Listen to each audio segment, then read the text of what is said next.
Charles Bukowski decía que el conocimiento, si no se sabe aplicar, es peor que la ignorancia. Opina lo mismo. ¿Se podría decir que es mejor no escribir un poema a escribir uno malo? Absolutamente estoy de acuerdo con Bukowski, que además me cae muy simpático, y lo he leído con aprovechamiento. Y creo que yo, por ejemplo, si veo que un libro es malo, no solo no lo recomiendo, sino que incluso omito por cualquier digamos, cita o referencia del mismo, ¿no? La literatura mala es perniciosa, no se debe comunicar. Esa gente que dice, por ejemplo, que los libros siempre se deben mantener y no destruir, yo creo que un libro malo debería ser destruido, sin duda. ¿Siente que alguna vez ha escrito usted algún poema malo y se ha arrepentido luego de publicarlo? Es que lo que pasa es que yo soy muy riguroso en cuanto a la hora de publicar poemas, entonces he escrito poemas malos, por supuesto, pero publicarlos ya es más difícil, en el sentido que he procurado que siempre que la frontera de la imprenta fuera también muy rigurosa en cuanto a controles. Y habrá seguro que algún poema malo, pero me da la sensación de que no habrá tantos en la medida en que cuido mucho, vigilo lo que publico. En un poema, Leonard Cohen habla de un amigo suyo, también poeta, llamado Lighton. Una nota del traductor a pie de página de este libro dice, citando a Cohen: «Aquí están los poemas de mi amigo y profesor Irving Lighton. Nos conocimos en Montreal, cuando todavía no había premios para la poesía. A mí no me importó que fuera tan bueno, porque éramos de distintas generaciones. Yo entonces trabajaba en una fábrica textil y le enseñé a vestirse. Él me enseñó a vivir eternamente. Hay alguien que hizo que usted fuese poeta, alguien sin el cual no sería ahora el hombre que es». Yo creo que el poeta nace, no se hace, entonces es difícil buscar una persona. En el caso de Cohen, pues probablemente ese personaje fue fundamental en su desarrollo como compositor y como cantante y como poeta, porque Leonard Cohen es un prodigioso poeta. En mi caso yo creo que fue una cosa cromosómica, que fue una cosa de nacimiento, ¿no? Me impulsaron mucho en mi casa, por ejemplo, mis padres les gustaba que escribiera. Mi madre me regaló un cuaderno de tapas rojas para que yo escribiera a los 10, 11 años mis primeros poemas. Y yo, por naturaleza, tendía a la poesía. Hay que decir también que en mi casa se leían poemas en voz alta, etc. Por ejemplo, Rubén Darío se recitaba mucho, que es uno de los grandes eslabones en la cadena de la poesía escrita en español contemporánea, porque ve que eres el gran padre y luego viene Rubén Darío, después ya Juan Ramón y Antonio Machado, la generación del 27, etc., pero que es un eslabón fundamental, de modo que entrar en contacto con la musicalidad de Rubén Darío me dio muchísimas pistas para desarrollar después mi vocación poética. Mis maestros iniciales fueron él y Juan Ramón Jiménez, que no son ninguna tontería, ninguna verdad. En una entrevista en Dialogados de hace poco, además, le preguntan sobre su árbol genealógico literario y hablaba sobre Juan Ramón Jiménez, sobre Viedma. Si realmente tuvieses que formar ese árbol, ¿quién serían tu madre y tu padre? A lo mejor son dos madres o dos padres, quiero decirte, sí, quiero decir que puede, no tiene por qué ser claro, un hombre claro, o una no, mujer, no. Pero, por ejemplo, mi padre sería Juan Ramón Jiménez, los que he dicho antes, y mi madre Rubén Darío. Yo creo que más bien feminizo a Rubén Darío y masculinizo a Juan Ramón Jiménez, porque en Rubén Darío hay algo también que me habla del mito del eterno femenino, etcétera, y porque él era un apasionado de las mujeres, y Juan Ramón, más espiritual, es otra cosa, lo asocio más con el principio masculino. Usted dice en una ocasión: uno lo puede pasar fenomenal en la vida siendo triste, aceptando esa tristeza. Ahí es cuando empezamos a pedirle a la vida lo que se debe pedirle, no más, y entonces podremos aprovecharnos de ella y capturar el fruto, como dice Horacio. Yo creo que sí, que es sí. importante la Estoy de acuerdo con lo que ha dicho ese señor. No, es usted. Pero cuando uno dice una cosa, luego se le olvida y de repente, caramba, pues estoy de acuerdo. Me parece que no admite comentario, repite esas mismas palabras, que además son mías, por otra parte, y estoy totalmente de acuerdo. La gente que sufre en la vida es porque le pide más de lo que puede dar la vida, y la vida son habas contadas, como vulgarmente se dice, ¿no? Entonces hay que aceptarlo como va, como es. Y ahora, si no le importa, le voy a proponer un juego. Venga. Parece que el ser humano a lo largo de su existencia ha sido capaz de generar callejones sin salida en el pensamiento. Por eso me gustaría hacerle una serie de preguntas a las que el ser humano no ha encontrado verdaderamente respuesta, pero puede que un poeta sí. La primera es, ¿por qué hay algo en vez de nada? Porque la materia ni se crea ni se destruye, solo se transforma. Entonces, aunque existe la muerte y evidentemente el temor a la muerte existe en todos los seres humanos porque somos la única especie en el planeta consciente de nuestra propia desaparición, sin embargo, hay un flujo continuo de transformación de las cosas en algo, de tal manera que la nada es un abismo que nos preocupa y que nos aterra, pero al mismo tiempo es una nada que se convierte en algo, puesto que el carbono está ahí, ¿no? Incluso en nuestros cuerpos en putrefacción hay una especie de ciclo del carbono que vuelve a generar vida, ¿no? En ese sentido hay algo y existe la nada, como diría, por ejemplo, Heidegger, la nada anonada, pero jugando con las palabras, pero evidentemente también hay una promesa de que todo se va transformando, que nada muere del todo. ¿Y existe un Dios? Pues para mucha gente sí, evidentemente. Existe un Dios creador que puede llamarse de muy diferentes maneras. Qué sé yo, los ilustrados del 18 lo llamaban Ser Supremo, los católicos lo llaman el Dios uno y trino, ¿no? De la Biblia y de nuestro Nuevo Testamento. Pero yo lo que creo es que la vía personal de cada uno con respecto a la religión es eso, personalísima. Entonces cada uno debe forjarse su propio Dios o su propia ausencia de Dios, que también lo prevé el guión. ¿Qué es el ser humano? El ser humano es un ser consciente de su propia finitud y por lo tanto tendente a la tristeza y a la melancolía, pero a la vez es capaz de las mayores empresas de transformación de la naturaleza que ha vivido, por lo menos la historia de la Tierra, no conocemos otros planetas. Entonces, desde el comienzo ha tenido un poderío fastuoso de crear cosas de donde no había nada, y ha entendido el arte como algo necesario para su supervivencia en el planeta, ha entendido la cultura como una herramienta fundamental de transformación no solo de la sociedad, sino también de la naturaleza. En pugna siempre con la naturaleza. El hombre ha sido el gran adversario de la naturaleza. La naturaleza ha intentado sofocarlo, ahogarlo, nos intenta todavía todos los días con sus ciclones, con sus terremotos, con sus tsunamis. Sin embargo, el hombre está poniendo siempre una medida de pulcritud creativa y de capacidad, ¿cómo te diría yo?, intelectual, que opera sobre el mundo y lo transforma. O sea, al mismo tiempo es un ser desvalido y ante unos dioses inmisericordes que son también la naturaleza y que hace de él un juguete con el que los astros juegan al azar, y sin embargo es también el gran rey de la creación. Es esa paradoja. ¿Y hay vida después de la muerte? Pues para los que tienen fe en la vida eterna, sí. Para los que no tienen fe en la vida eterna, no. Entonces el poeta ha conseguido resolver las grandes preguntas. El poeta no consigue resolver nada, ni el filósofo tampoco. Yo creo que cada pregunta suscita una nueva pregunta, y así ad infinitum. Entonces el poeta evidentemente no está hecho para responder a las preguntas fundamentales de la existencia humana, sino está hecha para glosar nuestro paso por el planeta y para endulzar o embalsamar, si quieres, en el buen sentido, de poner bálsamo donde había herida. Eso es para lo que está hecho el poeta. ¿Nos podría leer alguno de sus poemas? Claro, que tú prefieras. No, usted elige. Entonces, no, bueno, más no que sé, elegir, si quiere de otro libro. No, lo que podemos hacer es abrir al azar. Se ha abierto por unos haikus asonantados. En el silencio de la pasión perdida canta tu cuerpo. La misma historia. Por el sol de tus ojos viaja mi sombra. De sobremesa, cómo ardían mis labios frente a tus piernas.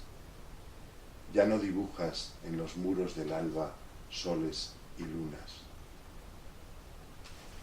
Se acabó. Son los haikus que he abierto al azar, pero luego si queréis os leo más, lo que queráis. Ya casi podría recitar alguno de sus poemas de memoria, ¿no? Sí. Pues, si quiere. Por ejemplo, uno que se llama Volveremos a vernos.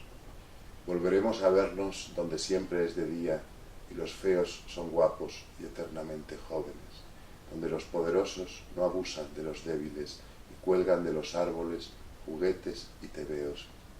En ese hogar de luz que no hiere los ojos, volveremos tú y yo a decirnos bobadas, cogidos de la mano, viendo morir las olas, sin agobios ni prisas, donde el sol no se pone, y viviré en tus labios el amor que la tierra sintiera por el cielo, cuando el mundo era un niño, y el tiempo dejará de salmodiar su lúgubre canción de despedida mientras nos abrazamos. Es un poema, diríamos, quimérico, pero divertido. ¿Alguno otro que se sepa? El poeta a su atracadora pidiéndole que vuelva sucintamente vestida de negro, soneto. La otra noche, después de la movida, en la mesa de siempre me encontraste, y sin mediar palabra me quitaste no sé si la cartera o si la vida. Recuerdo la emoción de tu venida, y luego nada más, dulce contraste, recordar el amor que me dejaste, y olvidar el tamaño de la herida. Muerto o vivo, si quieres más dinero, date una vuelta por la lencería y salpica tu piel de seda oscura, que voy a regalarte el mundo entero si me asaltas de negro, vida mía, y me invaden tu noche y tu locura. La mecánica del soneto es que es dificilísimo de componer, pero luego tiene que dar la sensación de que ha salido de un golpe y de una tirada. Entonces, ¿cómo decide que quiere hacer un soneto? ¿Le viene la idea del Porque el poema? soneto es una forma perfecta. Pero... Es como el cuadrado, o como la circunferencia, como el círculo. Son formas geométricas que son apetecibles siempre por el que le interesa la poesía. Es un error pensar que el soneto está superado. El soneto tiene que elaborarse según los gustos de cada momento. García Lorca, por ejemplo, en los sonetos del amor oscuro, revolucionó por completo la historia del soneto. A partir de Lorca ya los sonetos no son los mismos. Y mis sonetos están escritos a partir de la experiencia del soneto clásico, pero también del soneto contemporáneo. Yo tendré como a lo mejor 25 o 30 sonetos, tampoco tengo más, pero hay una necesidad de escribir un soneto. Lo pide el tema que vas a desarrollar y realmente es importante manejar las claves técnicas que posibilitan hacer un soneto. Es como, por ejemplo, el pintor abstracto cuando se le dice usted es capaz perfectamente de imitar la realidad y la naturaleza, y después ha roto usted su lenguaje, su discurso creativo, y lo ha convertido en una mancha o en un magma o en una porción de materia, pero usted es capaz también de representar la naturaleza. En poesía, si uno no tiene oído y no es capaz de escribir en decasílabos alejandrinos, y luego a lo mejor para abandonarlos, pero si no es capaz solo, sin contar las sílabas con los dedos, sino solamente en la mente, de hacer eso, que se dedique a otra cosa. ¿Está siguiendo la trayectoria de la literatura, de la poesía actual en España? ¿Y qué opina de lo que se está creando actualmente? Pues yo creo que vivimos en un mundo muy de sincretismos, ¿no? y de que hay muchas fórmulas positivas para escribir y que son absolutamente distintas unas de otras. O sea que ahora, diríamos, está en un todo vale que es interesante. No hay una doctrina poética dominante sobre las demás. Diríamos que una poesía filosófica no es la que se lleva a la palma, tampoco es una poesía coloquial la que prima, ni una poesía culturalista. Existen muchísimas vías para llegar a la creación poética y todas ellas son igual de valiosas. Y hay representantes, y tanto chicos como chicas, muy valiosos de todos los tipos de poesía. ¿Y considera que todo lo que se está publicando en Internet servirá de algo? Porque hoy en día hay muchos poetas que publican a través Bueno, y de hecho hay un fenómeno curioso ahora, por ejemplo, de libros que luego pasan de las redes sociales de ser, digamos, expandidos por las redes sociales al papel y que luego están en la lista de libros más vendidos, por ejemplo, el caso de Marwan, por ejemplo. ¿Y le gusta a usted Marwan? Bueno, me parece un fenómeno diferente de la poesía profesional, es otro fenómeno. Fenómeno interesante, por supuesto, que hace que la gente se aproxime a la poesía, pero me parece un fenómeno que está sobre todo muy ligado al mundo de las redes sociales y por supuesto está emparentado con la poesía, y a veces evidentemente puede resultar bien y emocionante el resultado. La emoción es fundamental en poesía, pero todavía hay un salto a la profesionalidad que me imagino que se dará con el tiempo. ¿Y realmente cree que, por ejemplo, poetas como Marwan, como usted decía, o otros de los más vendidos como esta chica, Elvira Sastre, cree que perdurarán, que pasarán 50 años o 100 años? Pero no lo sé, tampoco lo sé ni siquiera de autores que son conocidísimos ahora y que están en el candelero ahora y que todo el mundo lo habla de ellos. El tiempo es absolutamente inmisericorde o voluble con sus escritores. Entonces no solo no sabemos qué va a pasar con Sastre o con Marwan, sino que no sabemos lo que va a pasar con gente que tiene muchísima más fama y de la que se hacen tesis doctorales en las universidades. No sabemos nada del futuro. Hay poetas y escritores de los años 20 o 30 del siglo pasado, que apenas ha pasado 100 años, que antes eran conocidísimos y súper famosos en su momento, que ahora no habla nadie de ellos, solo son fruto de alguna revival excéntrico de alguien que quiere un tema de tesis doctoral que no lo tenga nadie, ¿no? Y en cambio hay poetas que no han publicado en su vida. Estoy pensando en Cavafis, que jamás publicó un libro a lo largo de su vida, o en Pessoa, que solo publicó un libro, Mensagem, de joven, y que luego son los grandes padres de la poesía contemporánea. O sea, que te quiero decir que todo es muy arbitrario en la transmisión de la literatura. Estamos regidos por el principio del caos en todo, también en eso. En el Centro Virtual Cervantes escribe usted sobre Miguel Hernández y dice que quien le enseñó su poesía fue una niña de 14 años llamada Soledad. Sí, señor. ¿Qué será de su vida? ¿Recomendará ella ahora libros de Luis Alberto de Cuenca? No lo sé, y eso me fascina porque Soledad Gasset se llamaba, debía ser de la familia del filósofo de Ortega y Gasset. Vamos, de hecho, él lo era porque me lo comentó. Y vivía en la calle Goya número 50, pero no sé qué ha sido de ella, no la he vuelto a ver. Es curioso. Pero sí, a lo mejor habrá muerto de cáncer, a lo mejor está... ¿Quién sabe? A lo mejor escucho un día por la calle una Soledad me recomendó un libro de Luis Alberto de Cuenca. Pues a lo mejor. Y era esa Soledad. Pues quién sabe, pero es misterioso todo eso, ¿no? La verdad es que incluso ella llegaba a mirar si hay el apellido Gasset en Goya 50, pero ya no existe. Pues esto es todo. Pues muchísimas gracias. Bueno, si nos puedes leer otro poema para finalizar. No, claro. Noche de ronda. En otro tiempo hubieras empleado la noche en hablarle de libros y de viejas películas, pero ya eres mayor. Ahora sabes que a ellas les aburren los tipos llenos de nombres propios, que tu bachillerato les tiene sin cuidado. De modo que le dejas tomar la iniciativa, desconectas y finges que escuchas sus historias, que invariablemente recuerdas de otras veces, versan sobre el amor, los viajes, la dietética, su familia, el verano, la buena forma física, el más allá, las drogas y el arte postmoderno.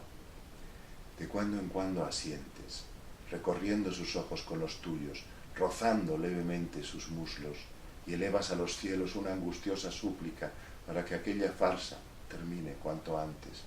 Pasarán, sin embargo, todavía unas horas hasta que, ebria y afónica, se abandone en tus brazos y obtengas la victoria pírrica de su cuerpo, que pese a los asertos de 3 o 4 amigos, será muy poca cosa.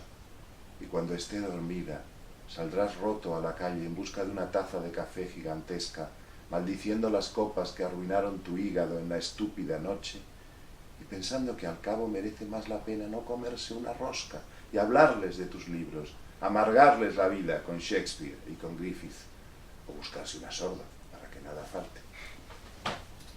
¿Algún otro? Venga. Que los poemas es lo que queda mejor. Los poetas solo deberían recitar poemas, no hablar.